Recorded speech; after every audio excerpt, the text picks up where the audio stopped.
गांव का नाम था भैरवपुर। एक शांत मिट्टी की गलियों वाला छोटा सा गांव जो दिन के उजाले में बिल्कुल साधारण दिखता था, लेकिन रात होते ही इस पर एक अजीब भारी सन्नाटा छा जाता था, जैसे कोई अदृश्य चादर पूरे गांव को ढक लेती हो। लोग कहते थे कि उन सन्नाटों में भी कई अनसुनी दबी हुई आवाजें छिपी होती हैं, जो सिर्फ कुछ लोगों को, शायद उन्हीं लोगों को सुनाई देती हैं जो रात की खामोशी में अकेले पड़ जाते हैं और ध्यान से सुनते हैं। गांव के एक कोने में हरिराम नाम का एक 55 वर्षीय दयालु स्वभाव का आदमी रहता था, जिसकी जिंदगी बरसों से अकेली थी।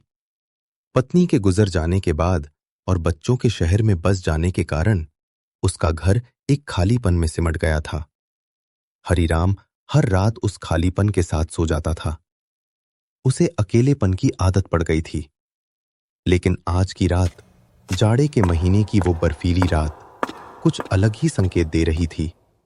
बाहर की ठंडी हवा न सिर्फ शरीर को बल्कि आत्मा को भी जमा देने का इरादा रखती थी।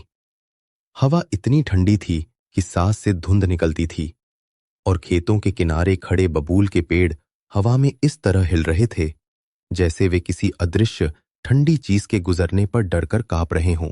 उस रात हरिराम अपने पुराने मिट्टी के चूल्हे के पास बैठा सूखी लकड़ियों से थोड़ी सी गर्माहट चुरा रहा था। बाहर की ठंड इतनी कड़ी थी कि आग भी जैसे थककर झिलमिलाती थी। उसकी आंखें आधी बंद थीं जब अचानक किवाड़ ने एक कर्कश खुरदुरी आवाज की, ऐसी जैसे किसी ने जंग लगे लोहे पर नाखून रगड़ दिए हों। हरिराम चौंक गया। हवा बिल्कुल हल्की थी, इतनी कि वो किसी दरवाजे को हिला भी न सके। इसलिए ये आवाज उसे बेहद अनैसर्गिक लगी। उसकी कांपती आवाज बाहर की तरफ गूंजी, कौन है? एक पल को भयानक सन्नाटा छाया रहा। फिर अंधेरे और कोहरे की गहराई से एक ठंडी खुरदुरी आवाज उभरी, डरिए मत, मैं रास्ता भटक गया हूं। आवाज में असहज धीमापन था, जैसे किसी ने उसे जानबूझकर खींच दिया हो। डर हरिराम की छाती में जमने लगा था, पर उसकी बुजुर्ग दयालुता डर से बड़ी निकली और उसने धीरे धीरे किवाड़ खोल दिया। सामने एक लंबा दुबला पतला आदमी खड़ा था, चेहरा बर्फ जैसी सफेदी लिए हुए, आंखें अंदर धसी हुई और नीचे काले गहरे खड्डों जैसे घेरे। उसकी फटी धोती से लगातार ठंडी धुंधली भाप निकल रही थी, जैसे वो कोई इंसान नहीं बल्कि जमा हुआ पानी हो जो किसी अंधेरे धूप रहित स्थान से चलकर आया हो। हरिराम ने हिम्मत करके पूछा, कहाँ जाना है तुम्हें? उस अजनबी ने एक अजीब अस्वाभाविक मुस्कान दी, ऐसी मुस्कान जो चेहरे पर चिपकी हुई लगे, जैसे किसी ऐसे आदमी की जो मुस्कुराना भूल चुका हो। वो बोला, कहीं दूर नहीं, अब मुझे कहीं जाना नहीं है, बस थोड़ी देर किसी जिंदा इंसान से बात करनी थी। उसके बोलते ही हवा अचानक और ठंडी हो गई। चूल्हे की लौ कांपकर छोटी पड़ गई और हरिराम को पहली बार महसूस हुआ कि ये आदमी कहीं से आया नहीं था और शायद कहीं जा भी नहीं सकता था, मानो वो हमेशा से यहीं हो, बस आज उसकी आंखों ने उसे देख लिया हो। हरिराम का दिल अब पहले से कहीं ज्यादा तेजी से धड़क रहा था, जैसे उसके सीने में कोई ढोलक बज रही हो। लेकिन उसने अपनी बेचैनी को चेहरे पर आने नहीं दिया। बूढ़े लोगों की वही पुरानी आदत, डर कितना भी हो, सामने वाले को घबराहट महसूस नहीं होने देना। उसने संभलते हुए एक मजबूर सी मुस्कान के साथ कहा, आओ अंदर, आग के पास बैठ जाओ, ठंड बहुत है। वो अजनबी धीरे धीरे अंदर आया। उसके कदमों की आवाज बहुत हल्की थी, इतनी हल्की कि मिट्टी का फर्श भी दबाव महसूस नहीं कर रहा था, जैसे वो चल नहीं रहा हो बल्कि तैर रहा हो।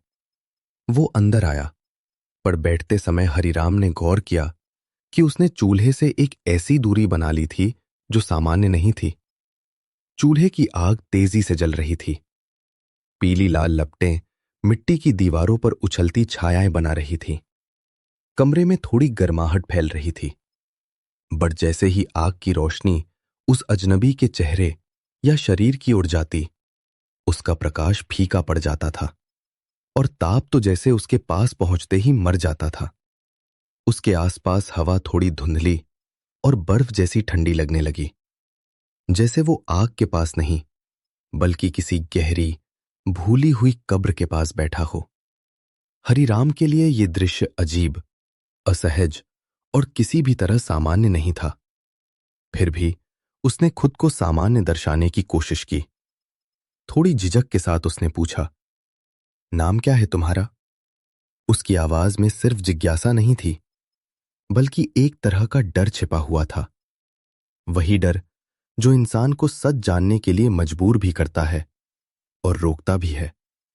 उस अजनबी ने धीरे धीरे अपनी गर्दन घुमाई और जैसे ही उसने हरिराम की आंखों में देखा, ऐसा लगा जैसे उसकी आंखों के अंदर सदियों पुरानी गमी, पीड़ा और अंधेरा जमा हुआ हो।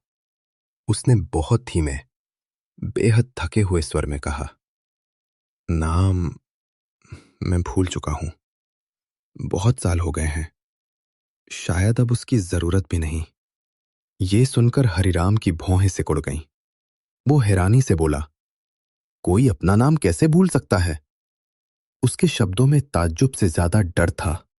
वो डर जो समझ तो रहा था कि उसके सामने कुछ असाधारण है, पर मानना नहीं चाहता था। अजनबी ने नीचे जमीन की तरफ देखा। उसकी आंखों के साए और गहरे हो गए और उसने जो कहा, वो सुनकर हरिराम के रगों में जैसे ठंड का पारा भर गया। जब इंसान जिंदा नहीं रहता, तो नाम भी साथ चला जाता है। सिर्फ एक खालीपन रह जाता है। उस वाक्य के गिरते ही कमरे की हवा भारी हो गई। चूल्हे की लौ एक पल के लिए नीचे झुक गई, मानो किसी अदृश्य ठंडी सांस ने उसे दबा दिया हो। हरिराम को पहली बार साफ महसूस हुआ, ये आदमी एक यात्री, राह भटका इंसान या ठंड से कांपता मेहमान नहीं था। ये कुछ और था, कुछ ऐसा जो इस दुनिया का नहीं था। और उसकी बातों ने उस डर को सच का आकार दे दिया। हरिराम का गला सूख गया, लेकिन वो भाग नहीं पाया। वो जानता था कि वो अब किसी साधारण व्यक्ति से बात नहीं कर रहा।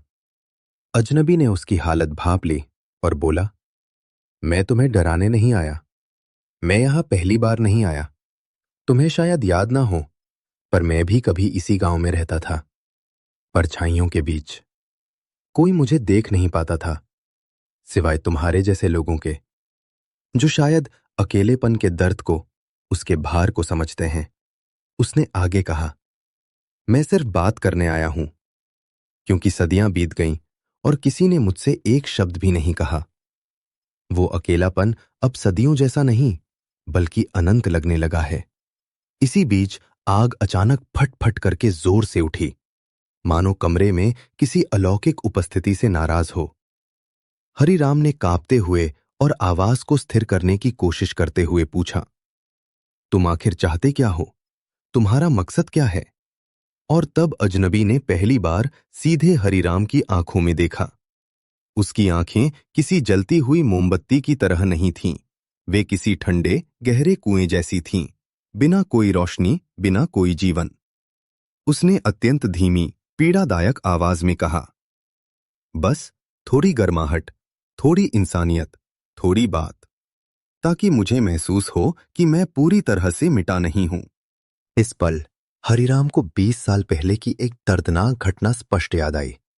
एक गरीब मजदूर जिसके पास घर नहीं था, भयानक ठंड में सड़क किनारे मर गया था। गांव के लोग डर और उदासीनता के कारण उसे छोड़कर चले गए थे। अकेलेपन में मौत का वो दृश्य हरिराम के जहन में कौंध गया। क्या ये वही भूली हुई आत्मा थी, जिसे केवल इंसानियत की एक छोटी सी गर्माहट चाहिए थी, जो उसे जिंदगी में कभी नहीं मिली? हरिराम के होठ कांपे।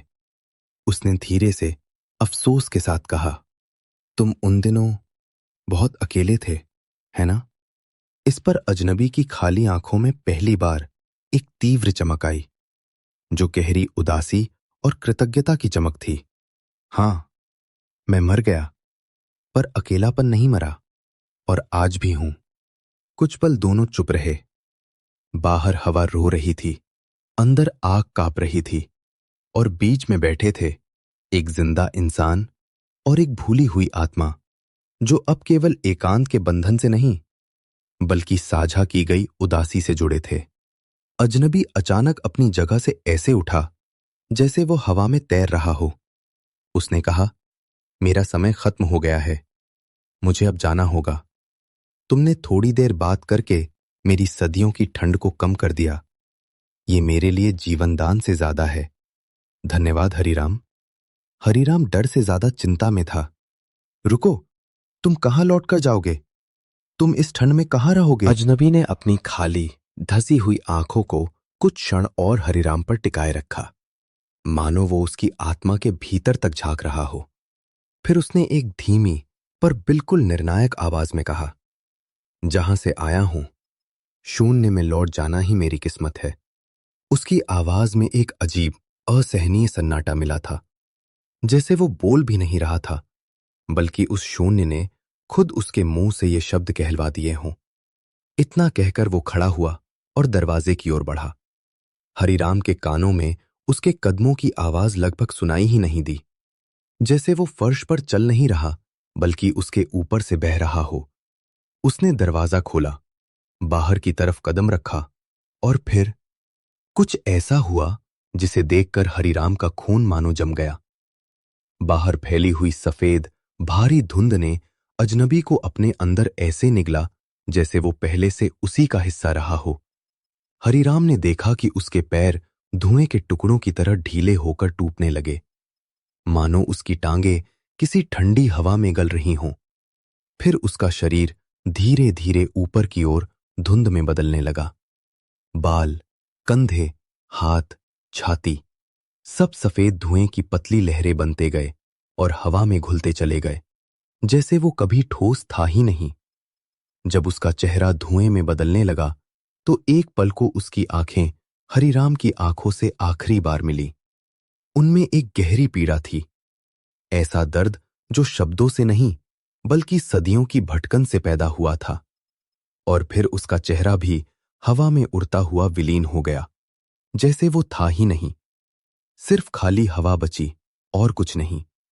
लेकिन उसी क्षण एक आवाज हवा में तैरती हुई आई, बहुत हल्की, बहुत दूर से आती हुई, जैसे किसी गहरे कुएं की तली से कोई बोल रहा हो, कभी किसी अकेले को किसी भी हाल में अकेला मत छोड़ना। हरिराम की सांस अटक गई। आवाज और भी धीमी और भी दुख भरी हो गई। नहीं तो वो भी मेरे जैसा बनकर सदियों तक एक आवाज, एक इंसान, एक साथी की तलाश में भटकता रहेगा। उसके बाद आवाज टूट गई, हवा में बिखर गई और चारों तरफ फिर वही भयानक बर्फ जैसी खामोशी छा गई।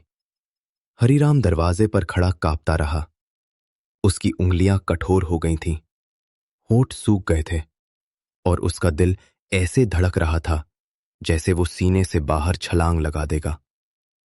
बाहर की हवा अब पहले से भी ज्यादा ठंडी थी, लेकिन ये ठंड मौसम की नहीं थी। ये ठंड उस अनदेखे शून्य की थी जहां वो अजनबी लौट गया था। और उसी रात पहली बार हरिराम ने पूरी गहराई से महसूस किया कि अकेलापन सिर्फ मन की स्थिति नहीं, ये एक अंधेरा, अंतहीन गर्त है जहां गिरने के बाद इंसान वापस नहीं आता। उसे एहसास हुआ कि अकेलापन कभी कभी किसी भयानक मौत से भी ज्यादा डरावना, लंबा और अनंत हो सकता है।